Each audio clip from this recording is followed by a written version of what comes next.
Hi friends, இப்போது BEO 2025 and 26 இதில் வந்து நமக்கு ஒரு 100 வரைக்கும் நமக்கு வந்து வேக்கன்சிக்கு வந்து நோட்டிஃபிகேஷன் வரப்போகுது. மேபி அக்டோபர் நெக்ஸ்ட் மந்த்து, அதாவது செப்டம்பர் இப்போது நெக்ஸ்ட் மந்த் நமக்கு கண்டிப்பாக நோட்டிஃபிகேஷன் வந்துடும். ஏன்னா வந்து நமக்கு எலெக்ஷன் இருக்கிறதுனால. ஓகேங்களா, நமக்கு எப்போதுமே நோட்டிஃபிகேஷன் வந்ததுக்கப்புறம் நம்ம வந்து ரிவிஷன் ப்ராசஸ் மட்டும்தான் நம்ம வந்து பண்ணணும். நம்ம அப்போ தான் வந்து படிச்சிட்ருக்கோம், அப்போ தான் வந்து நம்ம ஸ்டார்ட் பண்ணுறோம் அப்படின்னா ரொம்ப கஷ்டம்.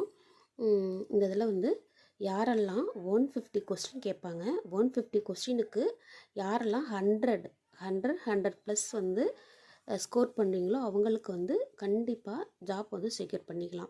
அந்த ஜாப்பை செக்யூர் பண்ணுறதுக்கு ஒரு 5 ட்ரிக்ஸ் வந்து என்னென்னு பார்ப்போம்.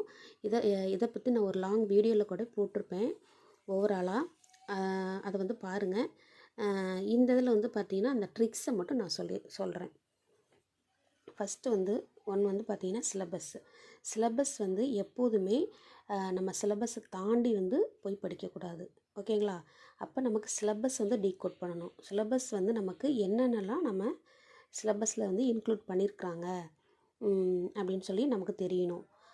அப்போ தான் நம்ம வந்து என்ன பண்ணணும், நம்மளுடைய ப்ரிப்ரேஷனை வந்து எஃபெக்டிவாக போட முடியும். சும்மா வந்து ஸ்கூல் புக் ஃபுல்லாக படிக்கணுமா அப்படிலாம் கிடையாது. நீங்கள் வந்து சிலபஸை வந்து ஒரு பிரிண்ட் எடுத்துக்கலாம், இல்லை அப்படின்னா வந்து நீங்கள் உங்கள் கைப்பட வந்து எழுதிக்கலாம். என்னோடய சாய்ஸ் வந்து எப்போதுமே நான் வந்து கைப்பட எழுதி வச்சுப்பேன். பாருங்கள்,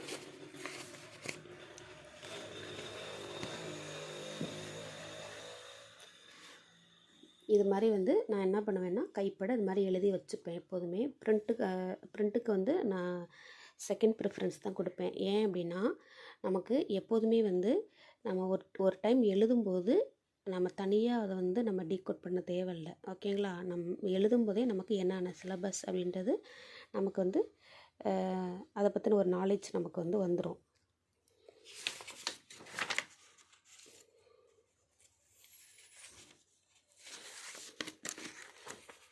இந்த மாதிரி சிலபஸ் வந்து நீங்கள் என்ன பண்ணீங்கன்னா உங்களுடைய சாய்ஸ் எழுதிக்கலாம், இல்லைனா வந்து பிரிண்ட் போட்டுக்கலாம். இந்த மாதிரி வந்து வச்சுக்கோங்க. நெக்ஸ்ட் வந்து பார்த்திங்கன்னா ப்ரீவியஸ் இயர் கொஸ்டின் வந்து நமக்கு எப்போதுமே அதாவது வந்து அந்த கொஸ்டினோட தரம் எப்படி இருக்கும், அது வந்து எந்த கோர் பாயிண்டில் வந்து நம்ம கொஸ்டின் வந்து செட் பண்ணியிருக்கிறாங்க. அப்போ இந்த கொஸ்டினுக்கு நம்ம என்ன மாதிரியெல்லாம் ப்ரிப்பரேஷனை போடணும், அதோட டஃப்னஸ் என்ன, அது எப்படி மாட்ரேட்டாக இருக்குமா, அதை பற்றின விஷயங்கள்லாம் நம்ம ப்ரீவியஸ் இயர் கொஸ்டின்ஸில் நம்ம வந்து தெரிஞ்சுக்கலாம். ஓகேங்களா, நமக்கு ஒரு க்ளூ பாயிண்ட், நமக்கு அந்த கொஸ்டின் வந்து செட் பண்ணுறாங்க பார்த்தீங்களா, அவங்களுடைய ஆட்டிடியூட் அண்ட் அவங்களுடைய மென்டாலிட்டி வந்து எந்த மாதிரி இருக்கும் அப்படின்றது நம்ம ஓரளவுக்கு கேட்ச் பண்ணுறது வந்து ப்ரீவியஸ் இயர் கொஸ்டின் மூலயமா நம்ம அதை வந்து தெரிஞ்சுக்கலாம். ஓகேங்களா, நெக்ஸ்ட் வந்து பார்த்திங்கன்னா குவாலிட்டி மெட்டீரியல்ஸ். இந்த குவாலிட்டி மெட்டீரியல்ஸ் வந்து எல்லாத்தை விட ரொம்பவே வந்து இம்பார்ட்டண்ட். ஏன் அப்படின்னா நம்ம வந்து குரூப் 4 லெவலுக்கு நம்ம வந்து படிக்கக்கூடாது. ஏன்னா குரூப் 4 லெவலுக்கே நமக்கு வந்து ஒரு 10th குவாலிஃபைடு தான் குரூப் 4.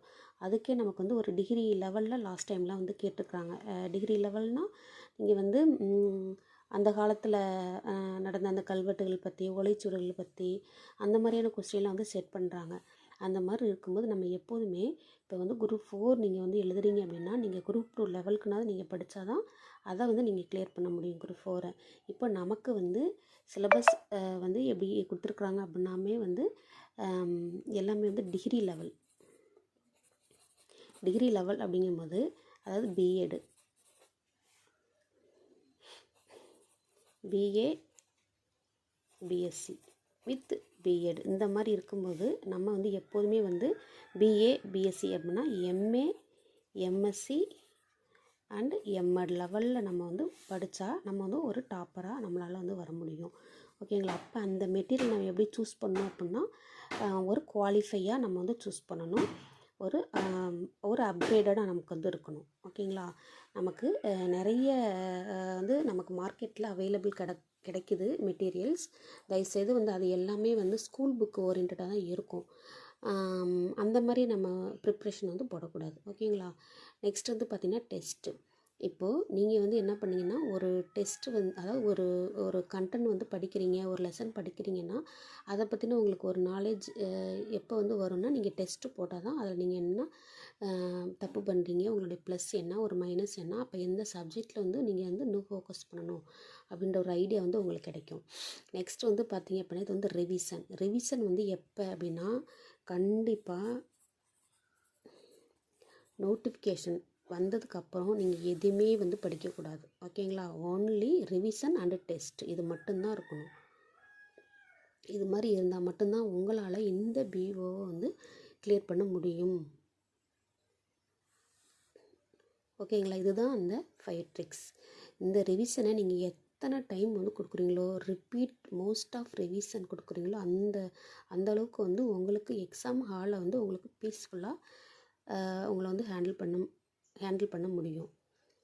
ஓகேங்களா? இது வந்து ஒரு டைம்லாம் படித்தா உங்களுக்கு ஞாபகம் வராது. ஏன்னா பால்ட்டி நீங்கள் படிக்கணும். பால்ட்டிலாம் நிறைய ஆர்டிகிள்ஸ்லாம் வந்து இங்கே ஞாபகம் வச்சுக்கிற மாதிரி இருக்கும். அதேமாரி நிறைய ஹிஸ்ட்ரியில் இயர்ஸ் படிக்கணும். இந்த மாதிரியான விஷயங்கள்லாம் இருக்கும்போது நீங்கள் எத்தனை தடவை ரிவிஷன் பண்ணீங்களோ அந்த ரிவிஷன் தான் உங்களுக்கு வந்து உங்களுடைய ஸ்கோரை வந்து இன்க்ரீஸ் பண்ணும். Okay, thank you.